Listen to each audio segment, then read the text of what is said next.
Le problème, c'est que nous nous précipitons sur les choses qui ne rendent pas heureux. Et nous négligeons ce qui rend heureux. Ce qui rend heureux un chrétien, c'est la sanctification. Ah oui, je vous dis la vérité. Je ne suis pas devenu heureux quand Dieu m'a béni, il m'a donné l'argent, ou il a élevé mon ministère. J'étais déjà heureux lorsque j'étais dans ma chambre là-bas à Lemba. J'étais déjà heureux. Alléluia. Alors si je perds le bonheur que j'avais dans ma chambre de Lemba et la gloire du ministère m'est donnée, je suis un malheureux. Alors ton problème c'est quoi? C'est que tu es malheureux par le péché, tu penses que tu serais heureux par l'argent. Alors que tu dois prier pour ce qui te rend malheureux, car ce qui te rend malheureux, le péché, continuera à te rendre malheureux dans le succès, dans la gloire et dans l'argent. C'est pourquoi tu dois traiter le plus grand problème avant de traiter les autres petits problèmes. Mais ton problème, c'est que tu t'occupes des problèmes secondaires et tu ne t'occupes pas du principal qui te ravit la joie dans la gloire, qui te ravit la joie dans la célébrité, dans l'onction, dans la puissance, dans les millions, qui te ravit l'argent même dans le succès. C'est pourquoi tu dois traiter ce qui traite les autres problèmes, la victoire sur le péché, car celui qui peut vaincre le péché peut vaincre les autres choses, parce que c'est là qu'il y a le plus grand problème. La plus grande maladie du monde, ce n'est pas la maladie mais c'est le péché. Je répète, la plus grande maladie du monde, ce n'est pas la maladie mais c'est le péché. Ta plus grande maladie, ce n'est pas le corona, c'est le péché. C'est le péché. Ce qui te fera rater le ciel, ce n'est pas la pauvreté, c'est le péché.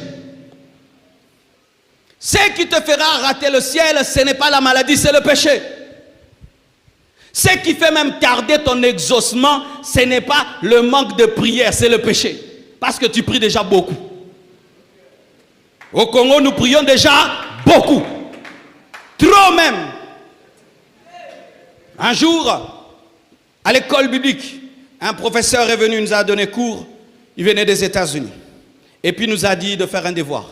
Et il nous a dit d'écrire le nombre d'heures de prière que nous faisions. On était jeunes, des frères seulement à l'église, 10 heures du temps par jour, 12 heures du temps.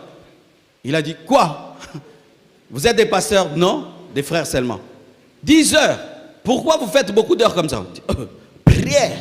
Il dit, moi je suis votre professeur, je fais 3 heures, 2 heures. Vous devez m'imposer les mains. Mais il fallait voir ces gens-là qui priaient 10 heures du temps, des orgueilleux, des mauvaises réponses dans le cours, des mauvais langages. Mais lui qui priait 3 heures du temps, il ressemblait à Jésus. Lui, il avait des prières qualitatives, nous on avait des quantitatifs. C'est-à-dire que nous, quand on priait 10 heures du temps, on demandait des choses, mais lui demandait le caractère. Mais il était plus riche que nous. Donne-moi la main, hein? Toi, tu pries 10 heures du temps, tu demandes l'argent. Moi, je prie 1 heure du temps, je demande le cœur de Dieu. J'aurai le cœur et j'aurai l'argent. Car celui qui a la nature aura toujours les capacités de celui qui a la nature. Priez pour vos caractères, priez pour vos défauts, priez que Dieu vous change. Tu as trop pleuré dans la prière pour les choses de ce monde, mais tu ne pleures pas sur ton sale caractère. Ton sale caractère qui chasse les gens dans ta vie, qui te bloque les portes, ça tu ne vois pas. Ton sale caractère, ton sale caractère. Oui, ton sale caractère. Oui, tu as un sale caractère. Ça, ce n'est pas un problème. C'est seulement un besoin d'argent, besoin d'argent, besoin d'argent. Mais tu as aussi un sale caractère. Tu es invivable. Mais tu es chrétien, mais tu es invivable. Comment les gens, tu seras béni en étant invivable? Dieu va te prendre et t'amener sur la lune? Pleurez sur vos caractères. Priez sur vos péchés.